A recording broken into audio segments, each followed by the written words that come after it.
l'heure est venue maintenant d'assister à la présentation par Arthur Delittle de l'étude qui vient d'être menée. Quelques mots d'abord sur le cabinet Arthur Delittle. Arthur Delittle est un cabinet de stratégie de management très ancien, très ancien, un des premiers de la profession, nous dit-on, et qui est présent aujourd'hui dans plus de 30 pays, et un cabinet qui est très actif sur le secteur du transport aérien et sur l'ensemble de la chaîne de valeur. Je tiens à préciser, c'est important au sein de ce colloque, que le cabinet Arthur Delittle a mené cette étude sur ses fonds propres et de façon indépendante, en ayant comme objectif d'apporter une vision la plus objective possible des émissions liées au secteur aérien. Et surtout, ce qui est très intéressant, c'est de chercher à dresser le panorama des solutions qui sont actuellement envisagées.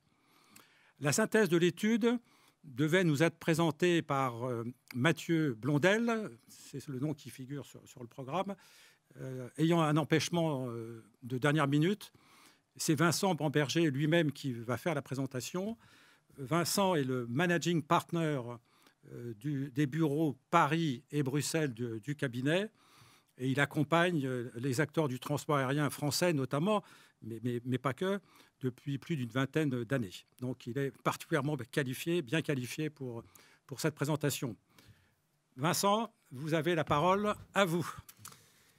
Merci Pierre. Donc, avant de me lancer dans la présentation, juste effectivement, on a mené cette étude et Mathieu Blondel, qui est le directeur du Centre de compétences globales aviation d'Arthur Delittle, a mené cette étude avec ses équipes et je tiens à les remercier, entre autres Charles-Henri de Lignac, que vous avez aussi croisé, et qui ont beaucoup œuvré aux résultats que je vais vous présenter aujourd'hui.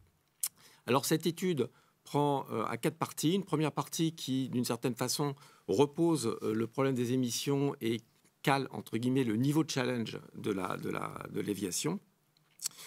Une deuxième partie qui est plutôt de dire qui émet et où est-ce qu'on émet. Une troisième partie, qu'est-ce qu'on peut faire. Et puis enfin, une fois qu'on sait ce qu'on peut faire, comment arriver à faire ce qu'on peut ou ce qu'on doit faire. Pour peut-être la prochaine slide, donc où est-ce qu'on en est aujourd'hui? Le slide suivant qui illustre sur cette courbe que vous connaissez sans doute, mais qui montre les émissions de carbone de l'aviation. Donc comme vous le voyez, aujourd'hui, l'aviation en 2020 émet environ 1 milliard de tonnes par an. Et pour regarder l'ampleur des choses, si on a la courbe rouge, si vous suivez la courbe de rouge, qui est la courbe liée au Covid, on va terminer en 2050 avec une émission de 2 milliards de tonnes par an.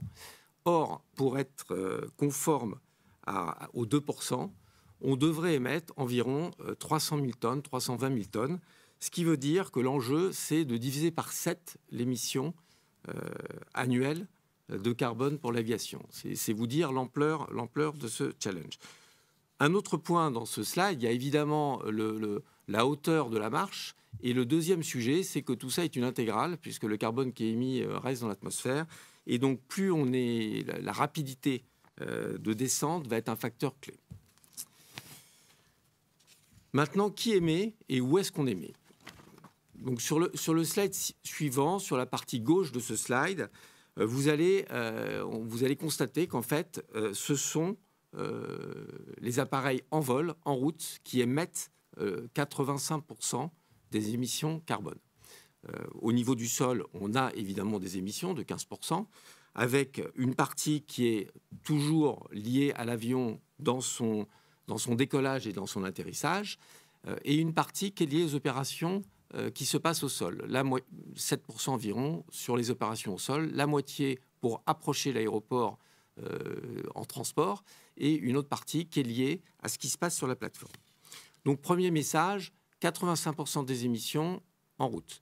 Deuxième message, le train ne va pas résoudre le problème, puisqu'en fait, si on regarde le transport aérien sur sa distance, le train peut être applicable de 0 à 1000 km, et ça ne représente, entre guillemets, que 15% de ces émissions. Et donc, en imaginant qu'on fasse tous ces trajets en train, on sera encore loin du compte, puisqu'il faut arriver à réduire, en gros, de 85% ces émissions. Et puis, troisième message, quels sont le type de vols qui émettent du carbone? Et vous le voyez sur ce graphe, il y a énormément de choses, et Pierre, vous êtes bien placé pour le savoir, sur le programme Corsica. Donc, il y a beaucoup d'initiatives au niveau international qui existent, mais ça ne se passe pas uniquement au niveau international, ça se passe aussi sur le domestique. Et vous voyez, 40% des émissions sont liées à des vols domestiques. Un point à noter, dans ces vols domestiques, une grosse partie est liée à l'Inde, à la Chine et à l'Indonésie, et une très grosse partie est liée aux États-Unis. Et enfin, évidemment, l'Europe arrive, l'Europe qui est pris dans l'intra-européen comme du domestique, arrive en troisième position.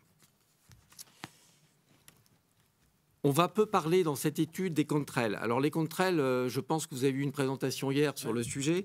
Les traînées ont un effet sur le climat sur lequel il y a un certain nombre d'incertitudes. Qui est complexe, on peut dire. Qui est complexe, mais sur lequel il peut y avoir un fort impact. Donc c'est une multiplication. Il y a ce milliard de tonnes qui est émis de carbone. Il y a un certain nombre d'autres gaz à effet de serre, mais qui représentent uniquement 10% de plus ou 20% de plus. Et puis ces traînées qui peuvent représenter une partie importante. Je veux juste rappeler qu'il y a deux actions sur ces traînées possibles. Une première action, c'est sur les trajectoires, évidemment, et ce sont les actions à court terme. Alors on voit bien l'écart qui peut exister entre optimiser les trajectoires et le risque d'émettre encore plus d'émissions. Et puis, bien entendu, tout ce qui se passe au niveau des carburants, puisque l'hydrogène émet beaucoup moins de traînées, 80% de moins. Mais même les biofuels viennent réduire assez considérablement ces traînées. Quelles sont les différentes solutions pour arriver vers le net zéro? Donc, les différentes solutions, il y en a 4. La première, c'est d'améliorer la technique au niveau de l'aviation. Donc, qu'est-ce que ça veut dire? Ça veut dire le design des aéronefs. On va pouvoir jouer sur 15 à 25% de moins d'émissions quand on parle de ce sujet technique. Le deuxième sujet, c'est les opérations. Améliorer ce qui se passe sur un aéroport, par exemple. Donc, ça va permettre de réduire de 4 à 8% ces émissions. Et puis le troisième bloc, qui est le plus important, ce sont évidemment ce qui arrive au niveau des carburants. Donc quel choix de carburant on peut faire? Et là, on va pouvoir réduire de 70 à 90% les émissions de carbone. Et le quatrième point qu'il faut quand même mentionner, qui est un point important, qui est évidemment la contrainte qui peut exister sur la demande, est-ce qu'on va moins voyager et du coup émettre moins de carbone. Je vais zoomer sur les carburants. Sur les carburants, sur ce slide, vous voyez globalement l'état de l'art, j'ai envie de dire, et ce qui peut se passer. Donc on a évidemment sur la partie gauche le kérosène qui est le carburant actuel. Et puis sur les autres parties de ce slide, ce sont les trois grands sujets, on va dire, de carburants, entre guillemets, renouvelables qui peuvent exister. Donc une famille qu'on appelle les SAF, les Sustainable Aviation Fuels, qui vont se décomposer en deux, les biofuels et le green synfuel. Comme vous le savez, le green synfuel vient capter du carbone dans l'atmosphère, ou on prend du carbone qui vient d'une usine, par exemple, qui produit du carbone, pour créer du green synfuel. Deuxième famille, l'hydrogène liquide, dans lequel on va distinguer la green hydrogène et la blue hydrogène, la green hydrogène étant traitée étant produite par de l'électricité renouvelable. Et puis enfin l'électricité. Alors, Vincent, pardon. Vincent, je me permets de vous interrompre. C'est pour l'aviateur que j'ai été en quelque sorte depuis des décennies et presque depuis la création de l'aviation, pas tout à fait. Nous étions habitués à avoir un carburant universel qui avait énormément de qualité, le jet fuel, quoi. Et maintenant, quand on voit votre tableau, les compagnies vont avoir des choix de carburant, de vecteurs énergétiques en quelque sorte. Seront-ils en concurrence? Sur quels critères vont-elles pouvoir arbitrer? dans ce panorama très complexe, c'est quoi votre vision, quoi? Est-ce qu'il y a quand même des choses qui se dessinent? Merci Pierre, cette question. C'est évidemment, on a essayé de répondre et essayer de tendre vers une réponse sur ce sujet. Donc si vous regardez la prochaine planche, la première chose qu'on a regardée, c'est finalement en fonction des différents fuels, ils émettent combien de carbone et quel va être l'impact sur le carbone. Donc on a pris un exemple qui est un A320 sur 1400 km. Combien de tonnes émet-il? Il émet 15 tonnes environ aujourd'hui avec du kérosène. Si on utilise du biofuel, il va émettre 5 tonnes. Si on utilise du synfuel, il va en émettre 3. S'il prend du blue hydrogène, il va en émettre environ 4. Et puis du green hydrogène, c'est, on va dire, quasiment négligeable. Donc on voit bien que les carburants ont une performance différente. Ce qui est intéressant sur ce slide de noter, c'est qu'il faut regarder les carburants sur leur net impact, entre guillemets, de carbone. C'est-à-dire que quand on prend même de l'hydrogène, du blue hydrogène, pour produire du blue hydrogène, on consomme du carbone. On n'arrive pas à le produire d'une façon propre. De la même façon, quand on a du biofuel ou du synfuel, pour produire ce carburant, on vient prendre dans l'atmosphère, ou on vient prendre quelque part du carbone, et donc on décarbonise pour ensuite réémettre du carbone une fois qu'on brûle ce carburant. Donc premier sujet, le sujet de la consommation. Deuxième thème, et cette planche est importante parce qu'en fait elle montre où est-ce qu'on en est nous dans notre réflexion sur le choix qui peut exister autour de ces carburants. Donc si vous prenez cette planche, sur la partie droite de cette planche, vous avez une matrice dont l'axe vertical reprend en fait les différents challenges pour mettre en place ces carburants, et l'axe horizontal, ce sont finalement les émissions et l'impact. Je vais faire des commentaires sur ces parties. Si on prend l'hydrogène liquide est évidemment une solution extrêmement attractive, comme on l'a montré, parce qu'elle a très peu d'impact et très peu d'émissions carbone. Néanmoins, elle a des contraintes extrêmement fortes de mise en œuvre. D'une part, aujourd'hui, pour arriver à faire des avions qui volent à l'hydrogène liquide, ça demande à reconcevoir d'une façon complètement les aéronefs. Et entre autres, sur du long courrier, les solutions pour faire du long courrier sont extrêmement complexes parce que ça demande à embarquer beaucoup de carburant. Et le deuxième sujet qui est extrêmement important aussi, c'est qu'évidemment, sur la supply chain elle-même, pour amener de l'hydrogène liquide à une température très basse jusqu'à l'appareil et du réservoir de l'appareil jusqu'au moteur, ça demande aussi un certain nombre de challenges techniques. Donc l'hydrogène liquide est une bonne solution, mais le problème, c'est que c'est une solution qui est après 2050. Si on prend les autres sources, et le biofuel et le synfuel ont aussi un certain nombre de challenges. Donc les challenges qui existent, ils sont très accessibles sur l'aéronef lui-même, puisqu'en fait, ça ne demande pas énormément de modifications. Par contre, d'arriver à accéder à la supply chain ou d'arriver à accéder à ces nouveaux carburants demande des investissements, on va le voir tout à l'heure, très compliqués, ou compliqués en tout cas, même si le synfuel paraît plus accessible que le biofuel sur ces thèmes. Et puis enfin, les deux autres sujets, l'électricité et l'hydrogène gazeux, restent néanmoins un petit peu anecdotiques par rapport à notre sujet, puisque ça ne concerne finalement que de très courts courriers. Donc on a continué nos travaux en se posant la question finalement, quel va être l'impact de ces carburants sur le prix et sur le coût. Et donc vous le voyez, on a repris notre exemple de notre A320 sur 1400 km. On a aujourd'hui 2 000 € pour faire ce trajet de kérosène. On doit, dans l'état actuel des coûts de ces carburants, globalement multiplier par 5 ces coûts. Par 5 ? Par 5. Donc on arrive environ à 10 €, que ça soit du biofuel ou du synfuel. Par contre, à 2050, on va réduire évidemment cet écart. Et cet écart ne sera plus, entre guillemets, que de 2. Alors 2 fois plus cher de carburant, ça veut dire quoi au niveau du billet et du prix du billet? Ça veut dire que ça augmente évidemment le billet, puisque le carburant représente aujourd'hui environ 10 à 15% du prix ou du coût d'un vol. Donc on va augmenter, puisqu'on le double, à peu près de 10% ou 15% le prix du billet. avec un impact compliqué, mais un impact aussi sympathique sur la demande, puisque le billet étant plus cher, on va réduire aussi les vols.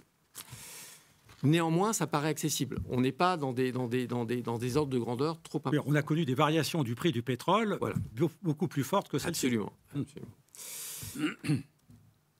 La page suivante, le slide suivant, en fait, reprend la synthèse de ce que donnent toutes ces conclusions et toutes les réflexions qu'on a pu avoir.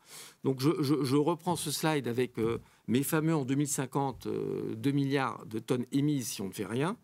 Si on arrive à, évidemment, renouveler les flottes, les motorisations, on va arriver à réduire à 1,7 milliard. Si on améliore les opérations, on réduit à 1,5 milliard. On est encore très loin du compte, hein, puisque je rappelle qu'on doit arriver autour de 300 millions. 300 millions, oui. Et donc, se pose la question des nouveaux carburants. La courbe de l'hydrogène, selon nous, va arriver un peu tard dans ce paysage, puisqu'en fait, on ne pourra la mettre en place qu'en 2035. Et donc, en 2050, on sera encore à 860 millions de tonnes émises. Encore loin du compte, trois fois trop important. Et donc, selon nous, la seule pente qui, dans l'état actuel des choses, à 2050, répond à cet objectif, c'est les SAF, donc le biofuel et le synfuel. Notez néanmoins qu'on s'est arrêté à 2050, hein, qui est quand même une hypothèse importante de l'étude. On n'a pas projeté les choses à 2100. Et vous allez le voir dans la suite de l'étude, on est sur du temps long. Vous allez jusque-là, jusqu'en 2100. On peut être sur du temps long, parce que vous allez voir que, et c'est mon propos de la partie qui vient, c'est qu'en fait tout ça demande un investissement assez considérable. Sur l'investissement, justement, comment est-ce qu'on arrive à faire en sorte que les choses arrivent? Alors tout d'abord, il faut bien comprendre que la révolution qu'on est en train de vivre par rapport à l'amélioration de l'aviation est sans doute la seule révolution, la seule amélioration qui n'a pas comme but d'améliorer les coûts ou d'améliorer le confort ou d'améliorer la sécurité. Donc il va falloir trouver une source d'investissement autre. Et bien entendu, dans cette source d'investissement, il va y avoir la pression, on va dire, des clients et du public qui vont mettre une pression et donc sur la demande. Est-ce qu'il y aura toujours des passagers s'il y a une conscience de plus en plus importante sur l'émission carbone, qui est bien entendu le premier point. Mais le deuxième point le plus important, ça va être le rôle du régulateur, le rôle des États.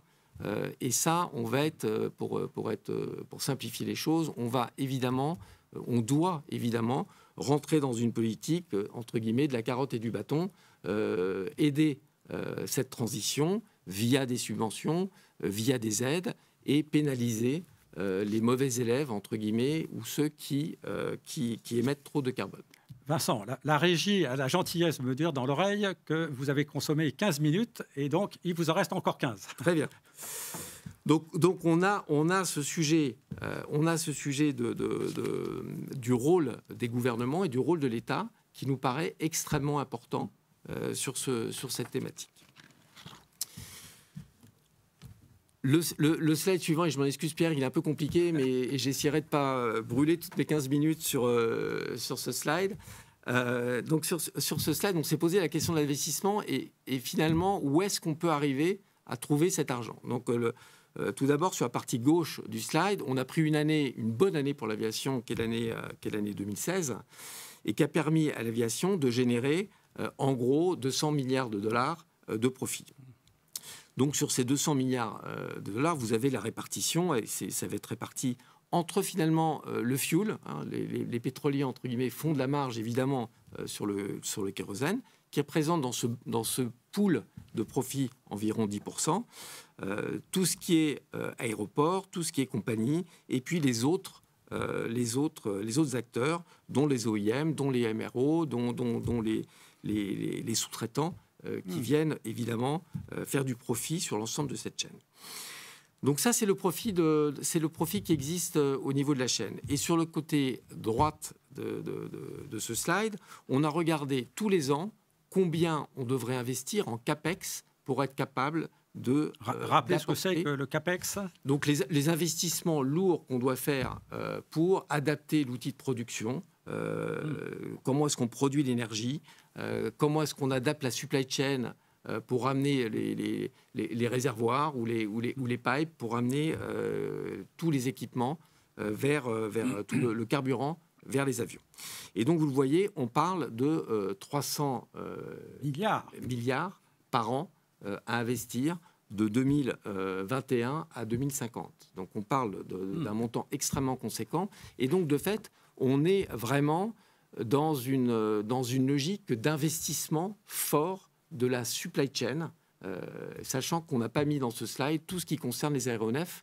Et on voit, si on passe sur l'hydrogène, là, on est encore plus, enfin, on ajoute énormément. Là, c'est un changement radical. Voilà, c'est un changement radical. De structure de l'avion. Oui. Exactement. Donc là, on est vraiment sur des investissements massifs, mais néanmoins, quand on regarde le profit généré, ça reste, si on raisonne en type d'investissement, quelque chose qui est finançable.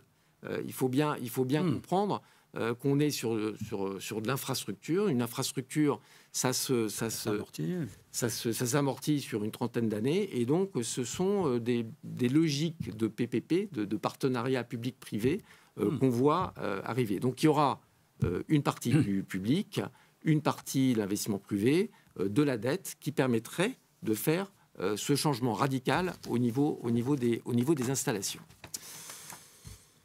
Et d'ailleurs, il ne faut pas s'y tromper. Si on regarde le slide suivant, on a pris un exemple de ce qui se passe sur l'aéroport d'Hambourg. Sur l'aéroport d'Hambourg, il y a un programme PPP qui est en place. Et ce programme PPP, il va regrouper des énergéticiens, du public, des gens, je pense qu'il y a Holcim dans ce programme, donc un cimentier, des gens qui émettent beaucoup de carbone, pour arriver à créer du synfuel. Et alors, quand vous regardez ce schéma et quand vous regardez les partenaires de ces schémas, quelque chose est frappant, c'est qu'il n'y a pas un acteur de l'aviation. Et donc, EDF. Le sujet de l'aviation et du rôle des acteurs de la chaîne dans l'aviation, dans la création de ce nouveau carburant, finalement, qu'il faut considérer dans l'écosystème comme faisant partie de cet écosystème, nous paraît absolument fondamental. Et c'est un peu le message qui apparaît sur ce plan. C'est-à-dire, en fait, le sujet de la coalition des fabricants d'aéronefs, des aéroports et des compagnies aériennes et de tout l'écosystème nous paraît extrêmement important pour arriver à se fédérer et se rassembler pour traiter ce débat et être capable de faire ces investissements. Écoutez, Vincent, moi j'aimerais qu'on s'arrête un petit peu sur cette appréciation, cette presque esquisse de conclusion.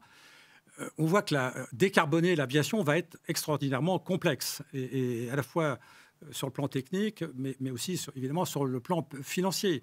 Ça veut dire qu'il va falloir mobiliser toutes les parties prenantes, et même certaines tout à fait inédites, pour arriver à mobiliser les fonds, les investissements, les investisseurs qui sont suffisants, quoi. Et ça sur une période de plusieurs décennies, quoi.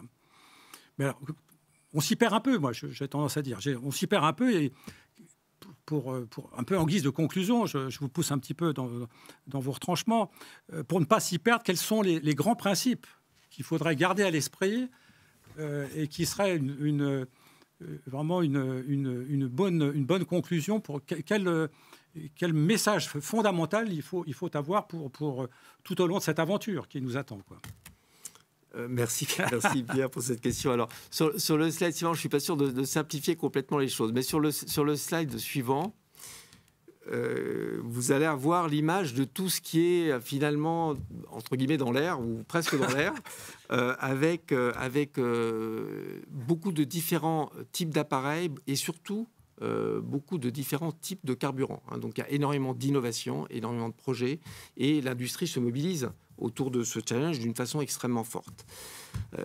Je l'ai dit dans la présentation, en fait, quand vous regardez ce qui est en train d'arriver, il faut retenir en fait trois grands thèmes. Il faut retenir que premièrement, il y a urgence, et le temps est un sujet extrêmement important. C'est pas d'avoir une solution qui est efficace en 2100.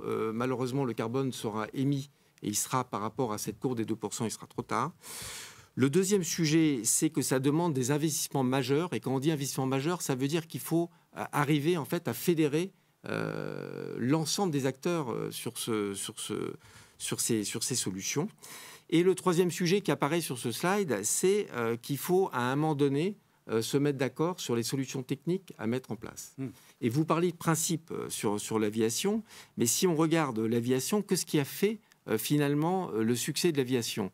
Qu'est-ce qui a fait que l'aviation a été capable de connecter le monde d'un point à un autre avec un confort inégalé, un niveau de sécurité, inégalé aussi, enfin, ou en tout cas tout à fait remarquable.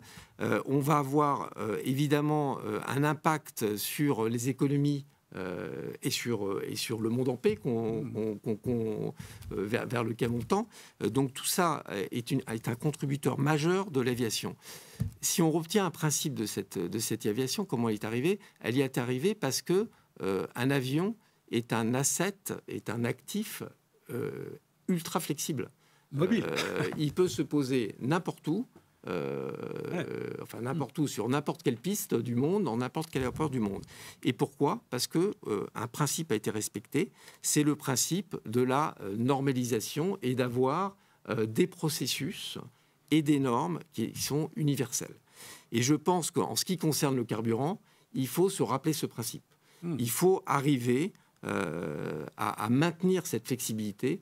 On ne va pas pouvoir développer différents types de carburants parce que, comme je l'ai rappelé, ça demande in fine des investissements et il y a une refonte très forte de la supply chain.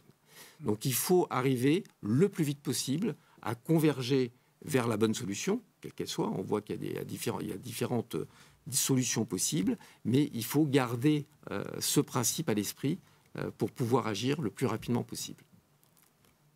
Encore un dernier mot, si vous en avez le temps.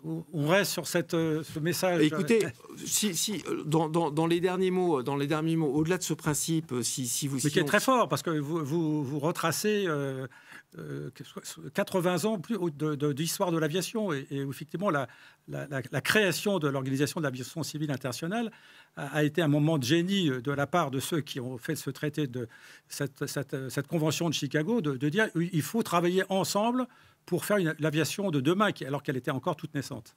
Oui, sur cette remarque, vous voyez, c'est exactement ce qu'on veut dire. On veut dire que le sujet de la fédération, il faut refaire ce Chicago.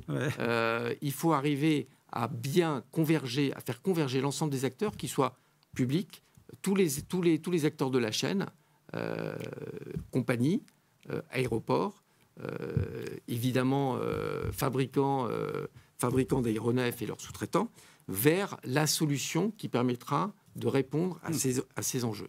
Donc ça nous paraît un point important. Aujourd'hui, comme on l'a montré, il nous semble que le Synfuel est une solution la plus, entre guillemets, techniquement faisable. Si on se place à 2050, si on se projette à 2100, on est sur d'autres sujets, mais il nous semble que c'est un peu tard et qu'on n'arrivera pas à répondre aux 2%, et que la seule façon d'arriver à y répondre, c'est de basculer vers ce type de solution. Qui n'exige aucune transformation des avions, des moteurs et de l'infrastructure d'approvisionnement. C'est ça aussi. Voilà, qui n'exige aucun ça, qui a le défaut de, si on est post-2050, de continuer d'émettre un petit peu de carbone. Mais donc c'est tout ce débat qui a lieu en ce moment, de savoir à quelle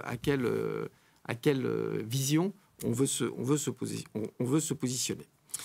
Donc ça, c'est le premier point, c'est de choisir ce carburant. Et le deuxième point, c'est le sujet de l'investissement, de ne pas négliger l'investissement et mettre en place les outils qui vont permettre de refondre fondamentalement la supply chain. Vincent, je vous remercie beaucoup. Je rappelle que vous avez pris cette affaire hier soir à 22h, puisque c'est l'actualité sanitaire qui a empêché Mathieu d'être là sur le plateau. Je lui souhaite évidemment un bon rétablissement.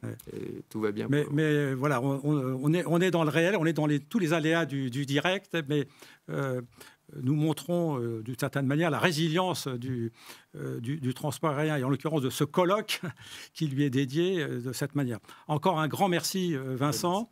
Je précise pour tous les internautes qui nous regardent que l'étude complète est évidemment extrêmement fouillée, dont nous avons eu un aperçu, mais qui nous met en appétit. Vous me le confirmez, Vincent, que cette étude sera free of charge, accessible déjà sur le site de l'Académie dès lundi prochain, peut-être, et que vraiment, je pense que vous apportez une contribution tout à fait intéressante. Merci beaucoup, Pierre. Et effectivement, je vous le confirme. Très bien. Et merci à vous.